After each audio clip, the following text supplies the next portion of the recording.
नमस्ते, आप सभी दर्शकों का बहुत बहुत स्वागत है। आपके साथ मैं हूं जयप्रकाश शर्मा।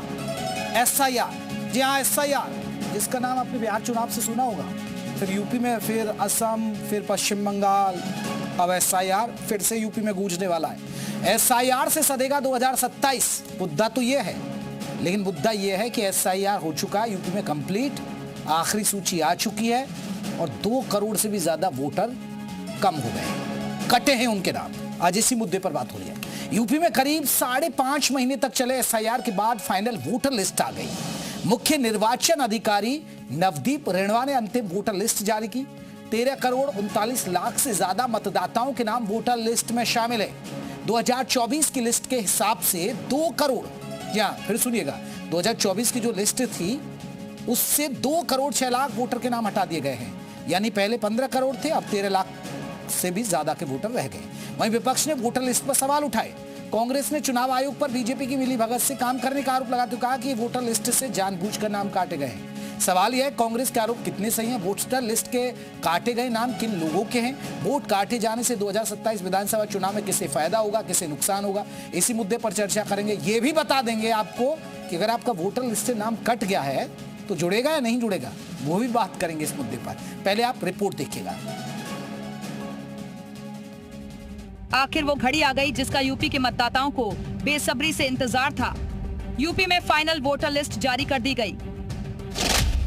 अब यूपी में 13 करोड़ 39 लाख 84,792 मतदाता है। इसमें 7 करोड़ 30 लाख 71,061 पुरुष और 6 करोड़ 9 लाख 9,525 महिला मतदाता हैं। वहीं 4,206 मतदाता थर्ड जेंडर से शामिल हैं। 2024 की लिस्ट के हिसाब से 2 करोड़ 6 लाख वोटर के नाम हटे हैं। पिछली बार के मुकाबले यूपी में 84 लाख से ज्यादा मतदाताओं की संख्या बढ़ी है। मसौदा मतदाता सूची को मिलान करें और अंतिम मतदाता सूची से, तो कुल मतदाताओं में जो वृद्धि हुई है वो है 84,28,767, 84,28,767। सूबे के 5 जिलों में सबसे ज्यादा मतदाता बढ़े हैं। प्रयागराज में 3,29,421, लखनऊ में 2,85,961 मतदाता बढ़े हैं। वहीं बरेली में 2,57,920 तो गाजियाबाद में 2,43,666 और जौनपुर में 2,37,590 मतदाता बढ़े हैं। वहीं अगर विधानसभा क्षेत्र की बात करें तो साहिबाबाद 55 में सबसे ज्यादा 82,898 वोटर बढ़े हैं। जौनपुर 366 में 56,118 तो लखनऊ पश्चिम 171 में 54,822 मतदाता बढ़े हैं। वहीं लोनी 53 में 53,679 तो फिरोजाबाद 97 में 47,757 वोटर बढ़े। यूपी में एसआईआर की प्रक्रिया 166 दिन चली, जिसके बाद ये वोटर लिस्ट 2027 के विधानसभा चुनाव के लिए बेहद अहम है।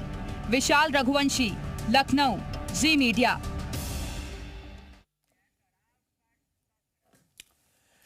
यूपी में फाइनल वोटर लिस्ट पर कांग्रेस का कटाक्ष। अजय राय ने नाम कटने पर साधा निशाना। बीजेपी चुनाव आयोग की मिली भगत से काम, जानबूझकर लोगों के काटे गए नाम, ये कांग्रेस के प्रदेश अध्यक्ष अजय राय ने कहा है। तो आपको बता दें कि अजय राय ने हमारे साथ कई खास मेहमान जुड़ गए। पहले हम आपको बता दें, और मेहमान जुड़ गए, और मेहमानों के साथ साथ हम पहले वो आपको बयान सुनवा देते हैं अजय राय ने क्या कुछ कहा।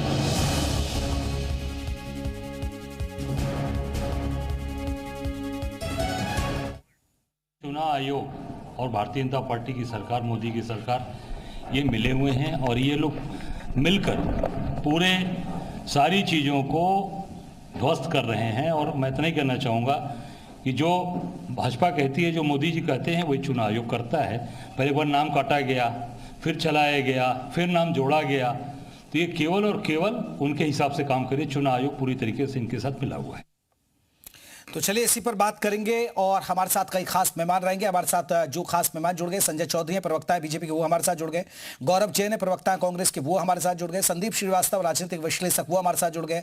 राजीव वदूद, राजनीतिक विश्लेषक, वो हमारे साथ जुड़ गए। डॉक्टर नूर मोहम्मद, पूर्व चुनाव आयुक्त यूपी के तरफ से हमारे साथ जुड़ेंगे। जैसे ही जुड़ेंगे चर्चा में शामिल करेंगे। सबसे पहला रिएक्शन में संजय चौधरी। संजय चौधरी साहब, पहला सवाल आपसे ही, 2 करोड़ से भी ज्यादा वोटर कट चुके हैं, और आपने सुना कांग्रेस का आरोप कि आपके इशारे पर चुनाव आयोग काम कर रहा है।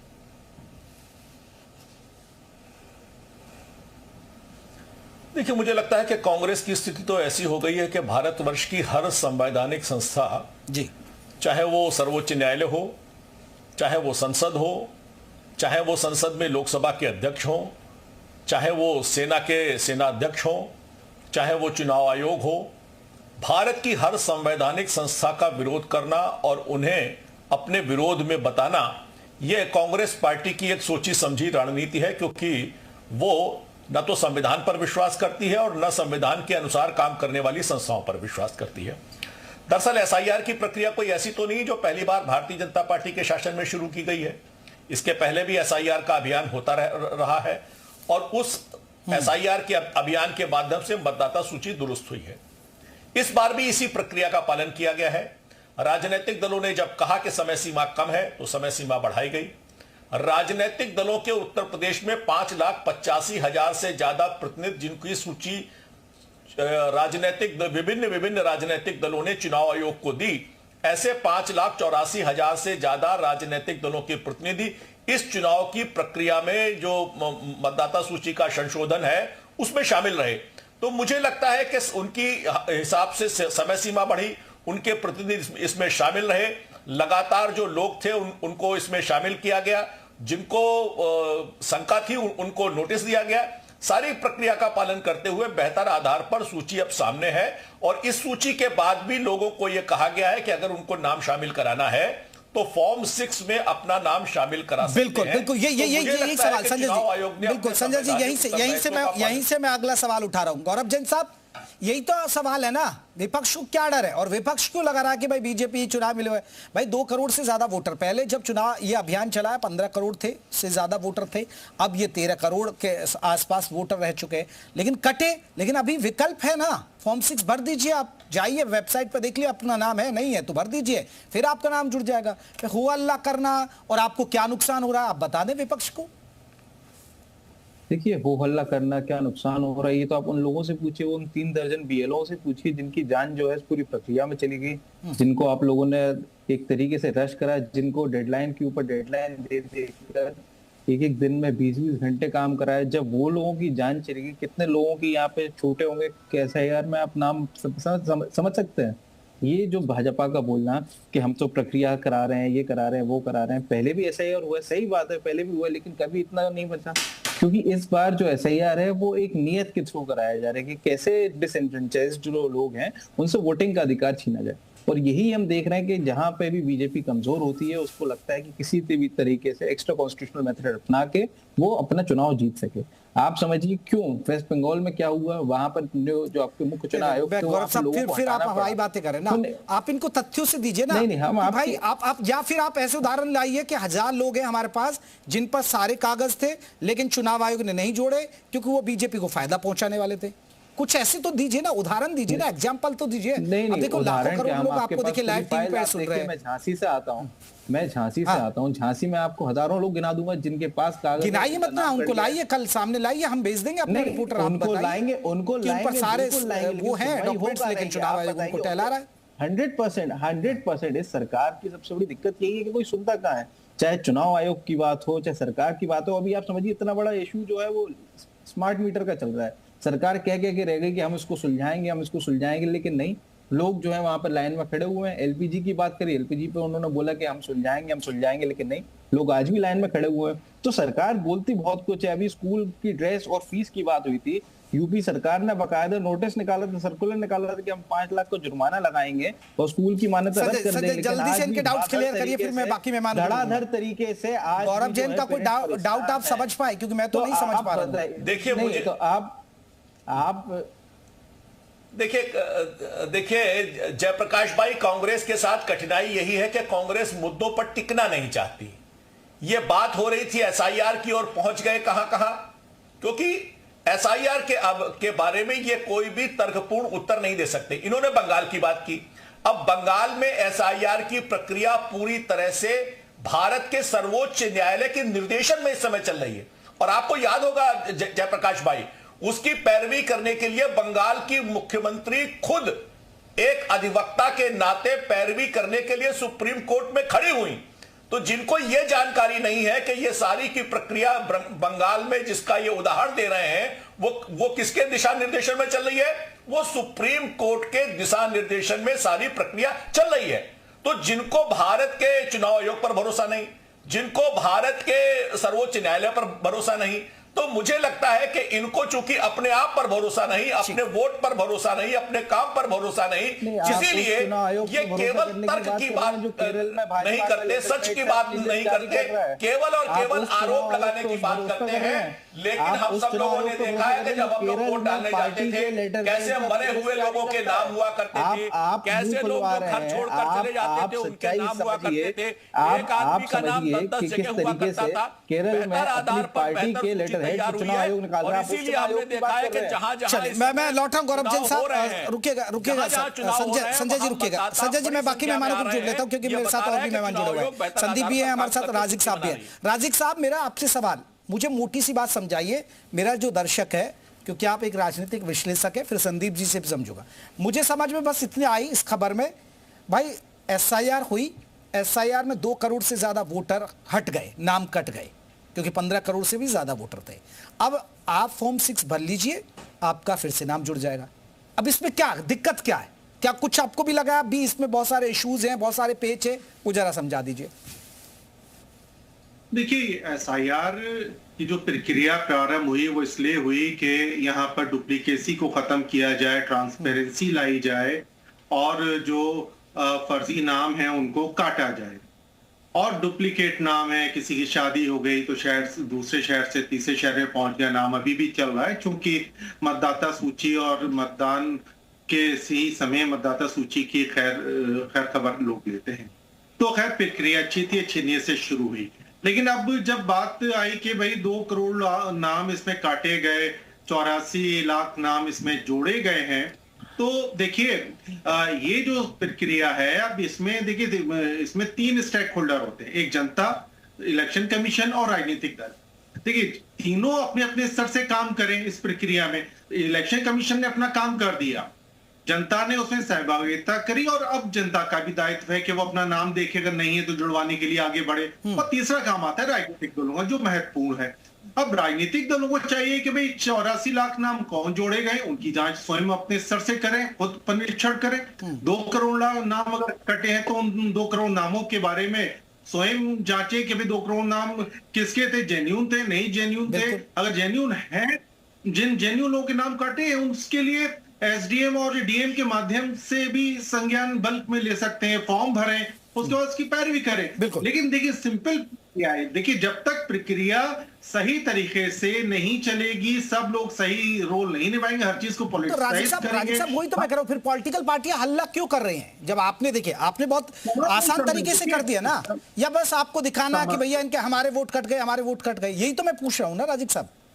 समस्या यही है कि उन्हें काम नहीं करना। भाई हर राजनीतिक दल, जितने भी मुख्य राजनीतिक दल, जितने विपक्षी हैं, उनके और सत्ता पक्ष दोनों के ही हर वार्ड पे अच्छी से कार्य करता है। एक वार्ड में 1000-1200 से ज्यादा वोटर नहीं होते, चाहे तो महीने बाद 2 महीने, अब तो साल भर का समय है लगभग अगले चुनाव का, तो साल भर के अंदर बिल्कुल यही। और राजीव साहब इसमें तो देखिए चुनाव आयोग ने सारी बात बताई है कि भैया सबसे ज्यादा लखनऊ में कटे हैं, कानपुर में कटे हैं, आगरा में कटे हैं, तो देख लीजिए भाई जहां जहां ज्यादा वोट कटे तो सारे तो दे दिया। मैं संदीप साहब, ये पूरी प्रक्रिया हो गई, अब इस पर सियासत हो रही है, सवाल उठाए जा रहे हैं, आप पूरे इस मुद्दे को कैसे देखते हैं? वाकई में ये किसके लिए नफा और किसके लिए नुकसान, या ये 2027 का कोई एजेंडा सेट हो जाएगा एसआईआर से क्या?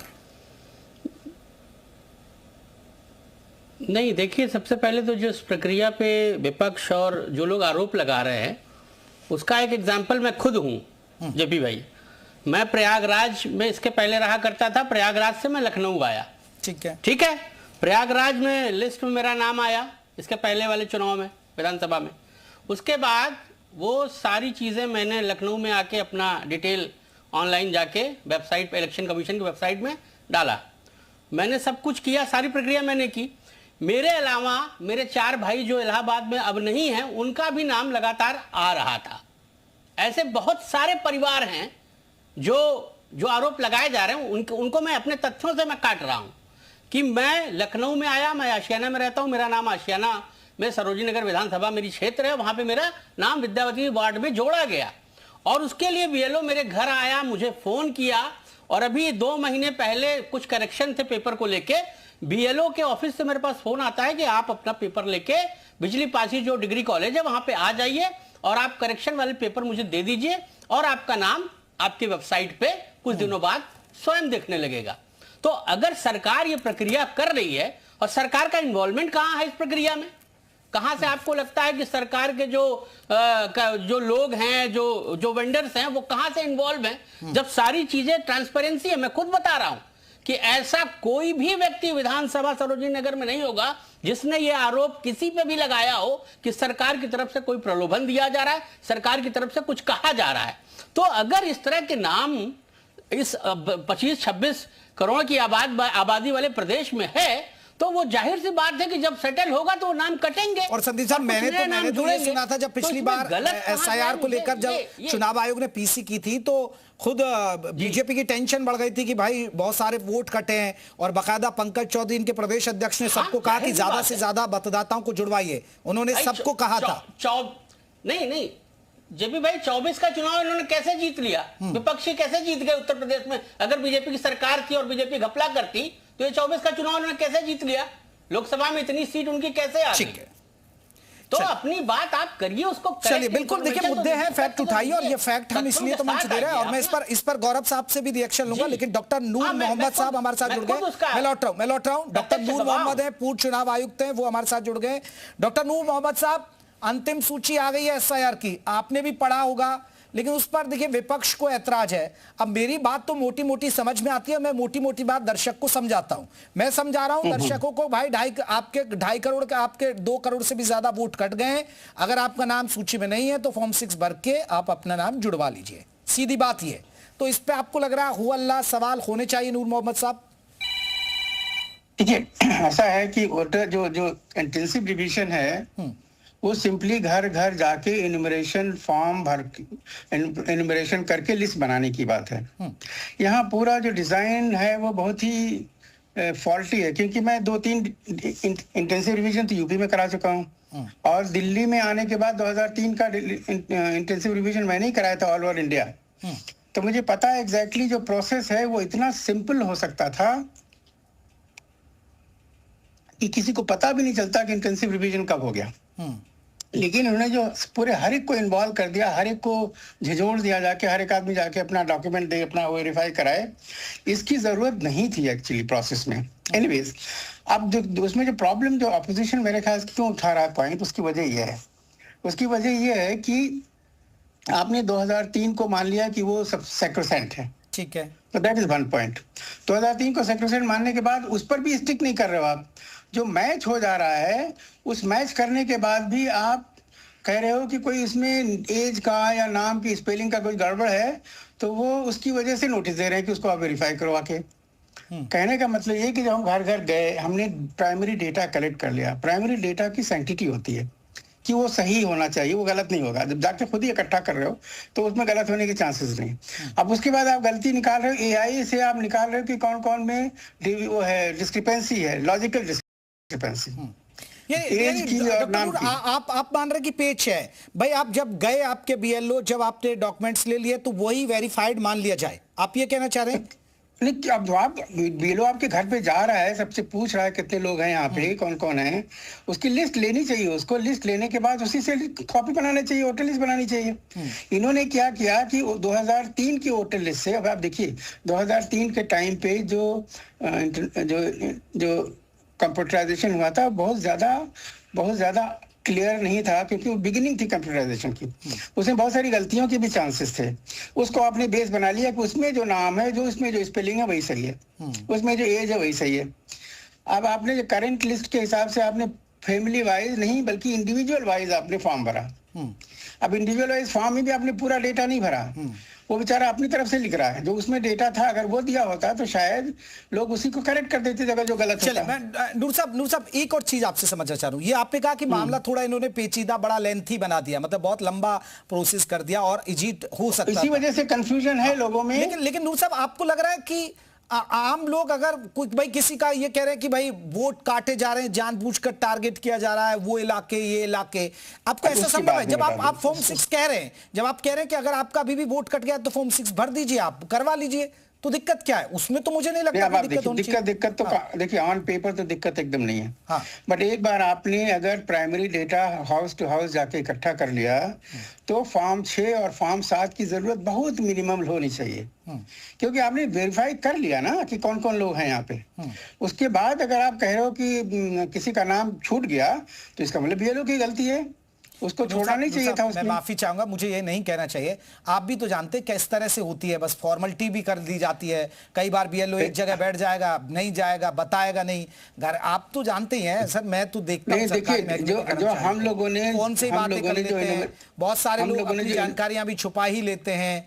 अब हम लोगों ने जो नहीं बात आपकी, आप अपनी जगह पे टेक्निकली सही कह रहे हैं, पर मैं दूसरी बात कर रहा हूँ कि जितने इंटेंसिव रिवीजन अभी तक हुए उसमें कभी भी हम लोगों ने लोगों को नहीं बुलाया कि आप ला करके डेटा दो घर पे ऑफिस में।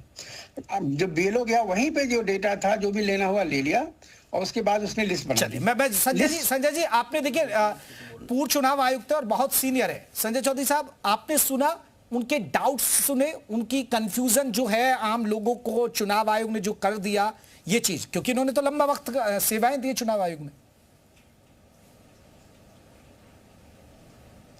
देखिए ये जो भी बात कह रहे हैं मैं चाहूंगा कि तर्कों के आधार पर मुझे इसका उत्तर दे देंगे जो बात कहेंगे।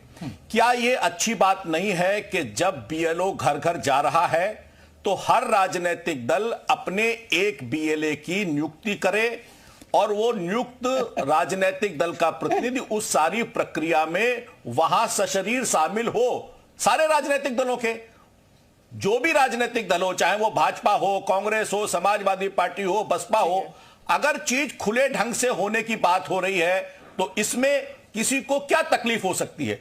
इसमें तो कोई भी अगर पारदर्शिता हो, बेहतर हो, लोगों की आंखों के सामने हो, सारे राजनीतिक दलों के प्रतिनिधि उस प्रक्रिया पर नजर रखें, वो अपनी सहभागिता दिखाएं। मुझे लगता है कि इसमें आप विचार कीजिए, जो राजनीतिक दल विरोध की बड़ी बड़ी बातें करते हैं वो बीएलओ के साथ बीएलए नियुक्त करने की हैसियत में नहीं होते हैं। क्यों? क्योंकि वो जमीन पर उनका कोई भी संगठन नहीं है। ठीक है, जब जमीन पर काम नहीं करेंगे, आधार पर काम नहीं करेंगे, और एक चीज और,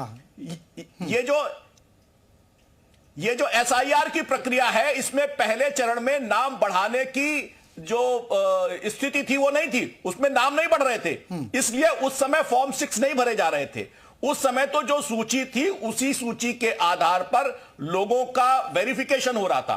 फॉर्म 6 भरने की बात तो बाद में आ रही थी। तो मुझे लगता है कि जो पहले चरण में हुआ उसके बाद बीजेपी का ये तर्क समझ पाए, और फॉर्म 6 जो भरे गए, मैं बताता हूं।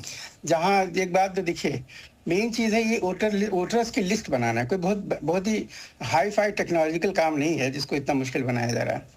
इसमें हुआ क्या है, जब आपका बीएलओ जैसे गया, उसने लिस्ट वहां से लोगों से वेरीफाई करके घर से ले लिया, उससे ज्यादा करेक्ट चीज क्या हो सकती है? उससे ज्यादा ऑथेंटिक चीज क्या हो सकती है कि उस लिस्ट में भी आप फिर काटापीटी कर रहे हैं।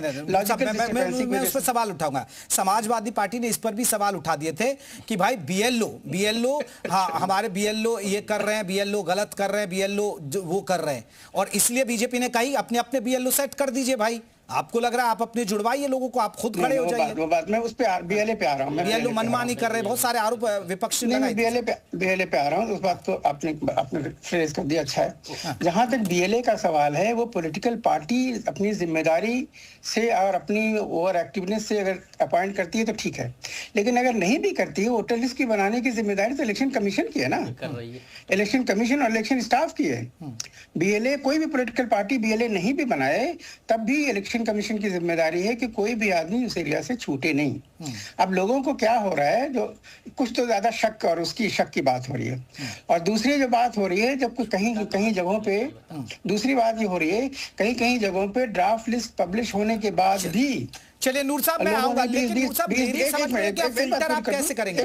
फिल्टर आप देखिए, किसी का गांव में वोट बना हुआ है, अब उसने शहर में बना रखा है, जैसे अभी हमारे राजनीतिक विश्लेषक संदीप वो तो कटना चाहिए, वो तो कटना चाहिए, वो मैं नहीं, फिल्टर तो ऐसे होगा ना। अब मेरा गांव में भी वोट बोल रहा है, मैं शहर में रह रहा हूं तो यहाँ भी मेरा नाम बोल रहा है, तो भाई वो फिल्टर तो होना ही जरूरी है ना सब। अब मैं हरियाणा में बस गया या मैं अब कहीं दिल्ली बस गया और हमारा नाम वहां चल रहा है, हाउस में ही फिल्टर हो जाना चाहिए ना भाई। हाँ चलिए, मैं एक बार गौरव साहब कुछ कह रहे हैं, फिर मैं संजय जी आपके रिएक्शन लूंगा और संदीप जी से पूछूंगा कि नूर साहब के जो बातें वो क्या, राजीव साहब से पूछूंगा जल्दी से। गौरव जैन साहब। नहीं, ये जो पूरा जो आर्गुमेंट था ना कि अगर आपके बीएलए नहीं है, पार्टी के द्वारा आपके एजेंट्स नहीं है, तो हम जो चाहेंगे वो कर देंगे, टोटली गलत था। क्योंकि अगर कोई पार्टी नहीं भी है, मान लीजिए इंडिपेंडेंट है वहां पर और कोई पार्टी वहां पर एग्जिस्ट भी नहीं करती, तब भी हर वोटर का अधिकार है कि वो वोट डाल सके, कॉन्स्टिट्यूशनली उसका अधिकार है कि वो वोट डाल सके। आप ये बोल के कि राजनीतिक पार्टियों ने काम नहीं करा इसलिए वहां पे वोट कट गए और आप कुछ नहीं कर रहे, तो ये सरासर गलत है। क्योंकि वोट डलवाना और वोटिंग का अधिकार देना ये इलेक्शन कमीशन का काम है और ये संविधान फंडामेंटल राइट है, जिसको कि आप ये बोल के नहीं काट सकते कि हमारी गलती थी या कि ना आपने कुछ नहीं करा इसलिए आपका वोट कट गया। तो ये कहना कहीं ना कहीं सरकार जो नाकामी कर रही है, जिस तरीके से ओवरवर्कड है, और जो बहुत अच्छी बात की जो पूर्व इलेक्शन कमीशन साहब थे कि पहले भी इस देश में से 4 बार एक्सरसाइज हो चुकी है, लेकिन कभी भी इतना हो हल्ला नहीं बचा जितना इस बार मचाया गया। और संजय जी जल्दी से डिसएनफ्रेंचाइज ना करें वोटिंग के राइट से। ठीक है संजय। देखिए, डॉक्टर नूर मोहम्मद साहब की और कांग्रेस की बात को सुनकर तो ऐसा लग रहा है कि भारत के अंदर जो निर्वाचन नामावली है, निर्वाचन की सूची है, वो पहले एकदम ठीक थी, एकदम दुरुस्त थी। घर घर जाके चुनाव आयोग के लोग जाते थे और एकदम बढ़िया सी सूची बनाकर ले आते थे। मैंने देखा है कि हर चुनाव में हजारों लोग अपना वोटर कार्ड लेकर खड़े होते थे, उनका नाम मतदाता सूची में नहीं होता था, उनको वोट डालने का अधिकार नहीं मिल पाता था, नहीं मिल पाता था। इसका मतलब है कि पहले जो डोर टू डोर जाकर बन रहा था उसमें भी त्रुटियां थी।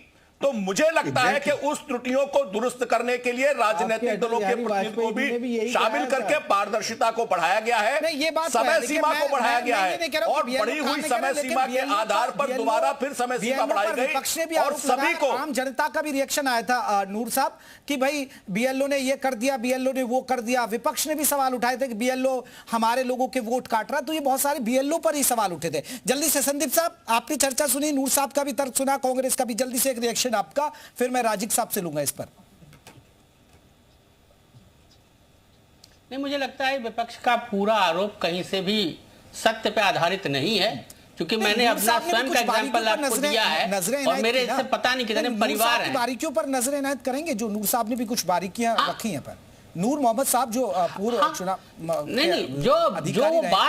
नहीं, अब वो पूर्व चुनाव आयुक्त हो कि इस तरह की बातें अगर कर रहे हैं तो भाई अब उनकी बातों का जवाब तो जो अभी चुनाव आयुक्त हैं वो भी नहीं दे सकते और आने बीजेपी तो दे ही नहीं सकती उनके अनुसार।